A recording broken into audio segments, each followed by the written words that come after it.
জীবন থেকে একটা জিনিস শিখতে পারলাম, চাইলেও সবার আপন হওয়া যায় না। ঠিক ততটাই আঁধারে হারিয়ে যাব যতটা আঁধারে হারালে কেউ আর সন্ধান পাবে না।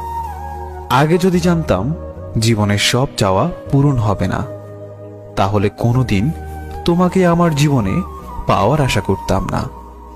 আমার নীরবতায় যদি তুমি অস্থিরতা অনুভব না করো, তাহলে তুমি আমায় কখনোই ভালোবাসোনি। জীবনের চলার পথে নিজেকে হারিয়ে ফেলেছি, চলতে চলতে আজ অজানা পথে এসে দাঁড়িয়েছি।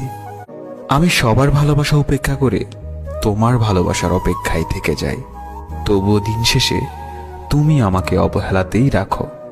কাউকে ভালোবেসে দেখুন, কাঁদতে আপনাকেই হবেই, তবে সেটা সবার সামনে নয়, রাতের অন্ধকারে। কখনো কখনো ভালোবাসার মানুষটার ভালো থাকার জন্য তার থেকে